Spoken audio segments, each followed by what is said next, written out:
The Leafs, they take a 2-1 series lead over the Boston Bruins, hanging on for dear life, winning 3-2 at Scotiabank Arena. What a game! What a performance by Frederik Andersen, and what a job by the Leafs there tonight. And anybody who says the Bruins outplayed the Leafs clearly didn't watch the game. Did they outplay the Leafs in the final 5 minutes of the game? Well, yeah, they're down a goal. What else do you expect? But look, right from the get-go, the Leafs looked like they were skating. They had their sticks in the right places. They were playing solid hockey. They were creating offense. They were creating turnovers, and it was an amazing job by the Leafs. First period, it's 0-0, Leafs down in shots 15-10. Not the greatest first period, however, Freddie Andersen being big, 15 shots, 15 saves in the first period for Freddie Andersen. I don't know if you guys can see, but I'm sweating. It was an intense game, and I was nervous all the way through, but what a game it was. 2:38 into the second period. You know, Torrey Krug has the puck in his own end. After the Leafs kind of turn it over in the offensive zone, Torrey Krug picks it up, and Tyler Ennis all over him. Thank you very much, Torrey Krug. Thank you very much. Fires it towards the net, tips just wide, and it goes around the boards, back to the point to Morgan Rielly, who fires it on net, and Trevor Moore, I think, tips it a little bit. Rask can't corral the rebound, and Moore is right there to bury his first goal of the playoffs, his first career playoff goal, and the Leafs' fourth line gets the first goal of the hockey game. Trevor Moore, Morgan Rielly, and Tyler Ennis are the ones who get the points on that goal, and we've talked about it before, and we'll say it again. You contain Bergeron, Pasternak, Brad Marchand, you are going to win 3/4 of the game. Yes, in the last game, the Leafs just did not play well. That happens. But other than the first goal of the playoffs, that line has done diddly squat and has not put anything past Frederik Andersen. Now, the series is still very young, and that can happen at any point in time. But the fact that through the first 3 games of the series, that line has scored 1 goal, and, well, John Tavares has a goal, Marner's got a couple goals, you know, I mean, does Zach Hyman have a goal? I don't even know, but they've dominated the Boston Bruins top line. There's been no consistent zone time for the Bruins top line. And that is why the Leafs are I wouldn't say dominating the series, but they're winning the series 2-1. Now, not even a minute after that, David Krejci, kind of a blown coverage there. Morgan Rielly does not go after the puck. He tries to set a pick. I'm not sure why. He blows a tire, puck gets centered, and everyone's chasing. And David Krejci kind of half-ass gets it. But it's enough. It's in the back of the net, and we're tied at 1. Just, you know, not even a minute after the Trevor Moore goal to give the Leafs the 1-0 lead. We're tied at 1, not even 4 minutes into the second period. Midway through, the Leafs get a power play. We have not seen this Leaf team in the first 2 games score a power play goal. And it takes just 12 seconds in the power play. And a beautiful play by Mitch Marner to get the puck to Andreas Johnsson. And Matthews is just sitting on the other side. No one's even remotely close to him. Andreas Johnsson slides the puck to him nicely. And Matthews one-times it into the back of the net past Tuukka Rask. You see, he's fired up. I mean, you remember what he said last year in his first, when he got his first goal against Rask. I think it was in Game 3 as well. It was kind of like an F.U. Rask type of thing. I don't think he said that in this one, but the Leafs got the lead 2-1. It's for their first power play goal of the series. Matthews with his first of the playoffs. Johnsson, Marner grab assists, and the Leafs got the lead right back. It is now a 2-1 game. With just under 3 to play, the Leafs get another power play. And the Leafs go to work. Andreas Johnsson! This guy has been something else in this game. He had one heck of a hockey game there tonight. And John Tavares sets up Andreas Johnsson. And a beautiful job by JoJo. Beautiful backhand cheese sauce shot from Andreas. And you see the celly. The Leafs got a 3-1 lead. They don't score any power play goals in the first 2 games. And they score 2 in the second period to take the 3-1 lead. Now, with 48 seconds to play in the second period, Charlie Coyle scores and makes it a 1-goal game. And that goal frustrated me like crazy. The reason being, and we've talked about it all year long, we even talked about it last year, It's the 5 minutes to start a period and the final 5 minutes of a period that you really gotta play solid. And the fact that they scored 48 seconds left to make it a 1-goal game, the momentum is totally in Boston's favor going into the third period. However, you still have the lead. But that's just in the back of my head that they just got a late period goal, and I don't like it. The Leafs come out in the third period, and I know the shots were 10-8, but for the most part of that period, it was like 6-5 Bruins, and that is totally fine by me. They need a goal. The Leafs are playing more or less in the offensive zone. They did an amazing job with their stick, getting their sticks in the lane. They played some physical hockey. Zach Hyman knocked down Big Zdeno Chara. I love it. I see Ron Hainsey crushing Brad Marchand. That's beautiful. I see, Morgan Riley knocking over Pasternak. Beautiful. And by the way, Leafs fans, the Leafs, oh, no, never mind. The Leafs won in hits, 43-33. Boston's the more physical team. They're going to bully the Leafs around, and the Leafs are going to get swept in 4 games. Where are those guys? Are those guys cheering for the Leafs now? Oh, that's who you are. Yeah, no. You either love your team and you actually try and have faith in them, whether you believe it or not, you try, or you just don't be a fan. And Leaf fans that are actually diehards who actually said to yourself, you know what? The playoffs are totally different. Like myself. You're here and you're real, and the Leafs got a 2-1 series lead. Now let us get back to the final 5 minutes of the third period, all right? Obviously, they're going to put the pressure on like crazy, and they do. Frederik Andersen makes some big saves. The Leafs, they don't make some big plays. They don't look for a breakaway pass to seal the deal. They get the puck, they chip it out of their own zone, they regroup. I'm sorry. Frederik Andersen made some big saves. And can we go to the final 5 seconds? And by the way, that very good knob of the stick save by Frederik Andersen while he was sprawling on the ice, that is a big save and a big moment from Freddie. And in the final 5 seconds of the game, all right? This is where actually, no, you know what? Let me go to about 1:05 to go in the third period, because there's something I want to talk about. Last year, all right? Leaf fans, what was the line that crushed us? Right, exactly. Bergeron, Marchand, Pasternak. Who are they facing that year? Well, they were facing Kadri, they were facing Matthews. The Leafs were trying to throw everything at them to try and slow down the line. They could not.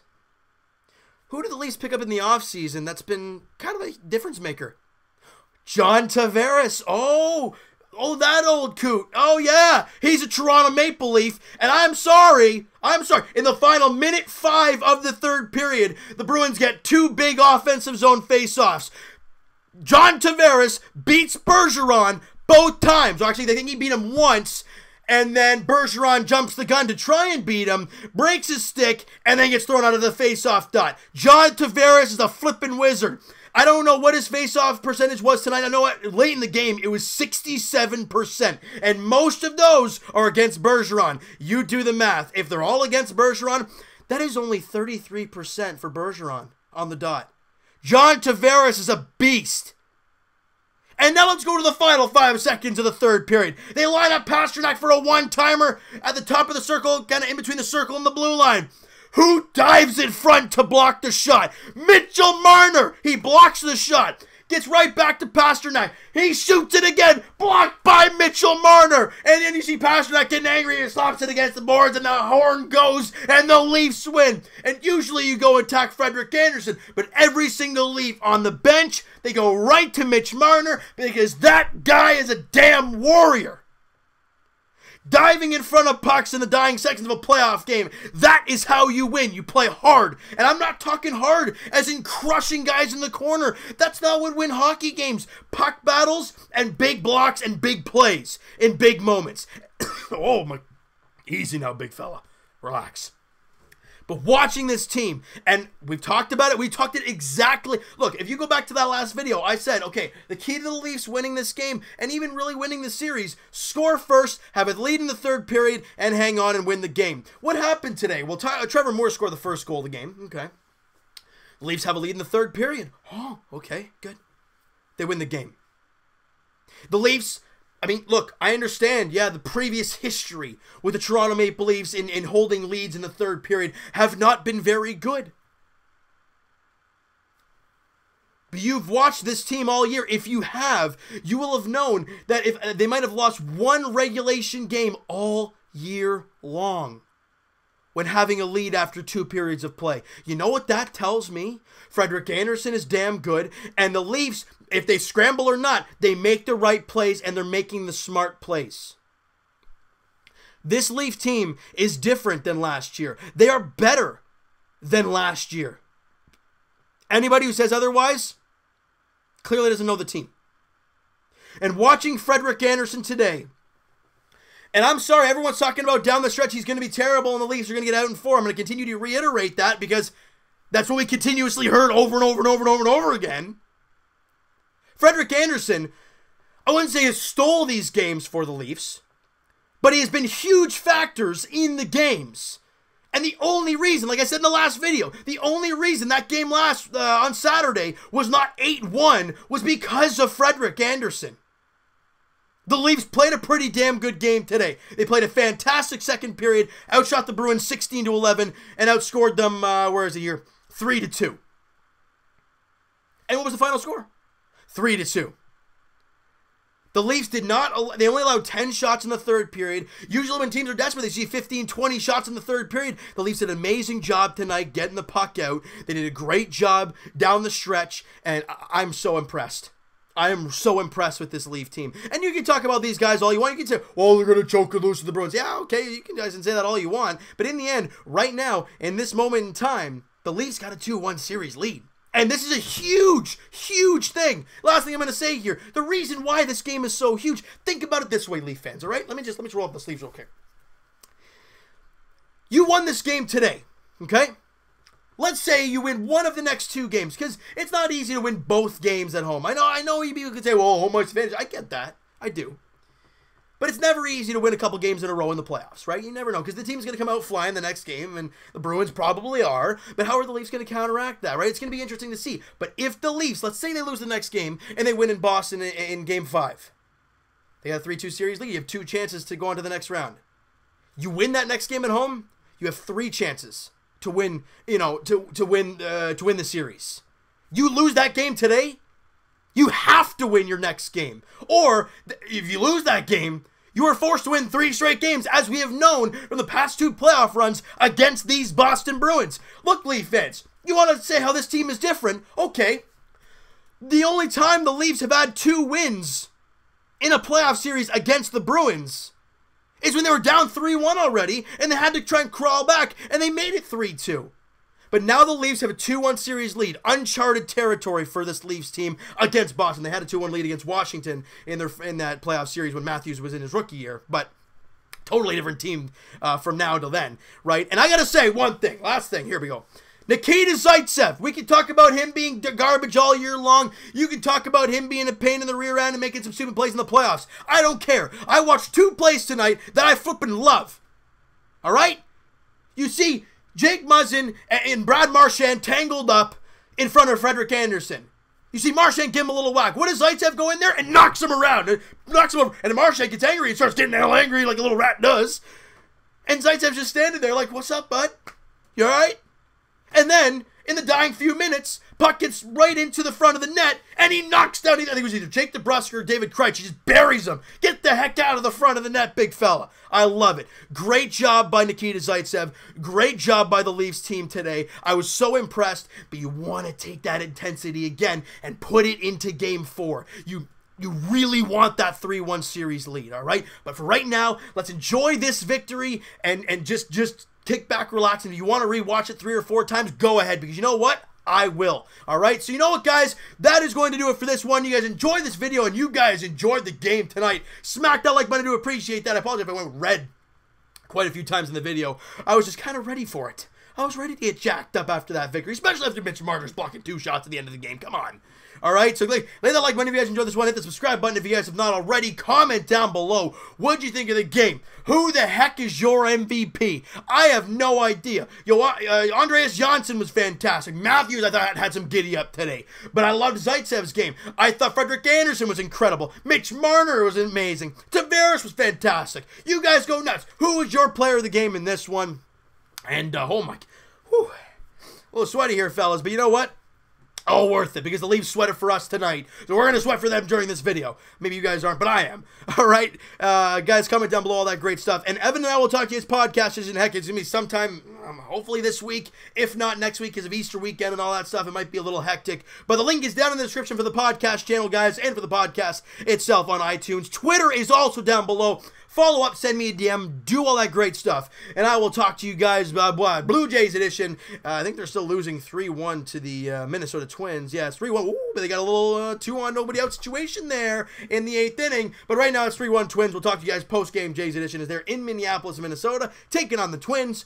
Right now, as we speak, it's Shoemaker versus Martin Perez were the starters in that game there tonight. It was a 7:40 first pitch in Minnesota. As for the Toronto Raptors, they look to even up their best-of-7 series against the Orlando Magic tomorrow night. It's an 8 o'clock tip-off at Scotiabank Arena.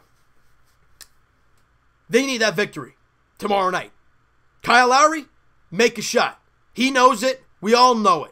So let's just sit back and watch it happen. 8 o'clock tip-off there at Scotiabank Arena. Oh, look at that. The Jays, it's 2-1 game. Smokey just singled. There you go. We'll talk 3-1, 3-2 game. There you go. Game 2 goes tomorrow for the Orlando Magic and Toronto Raptors. 8 p.m. tip-off at Scotiabank Arena. And as for our Toronto Maple Leafs that we have gotten love to seeing here in the playoffs so far, except for Game 2, but you know what, 1 and 3 have been pretty damn good. All right, Game 4 of the first-round matchup against the Boston Bruins goes Wednesday night at Scotiabank Arena, 7 p.m. puck drop. This game is massive, massive for the Toronto Maple Leafs. You win that game, you're up 3-1. You lose, you're tied going back to Boston. It is a gigantic game there on Wednesday, 7 o'clock puck drop at Scotiabank Arena. Thank you guys so much for listening and watching. I hope you guys enjoyed this video. We'll talk to you guys then.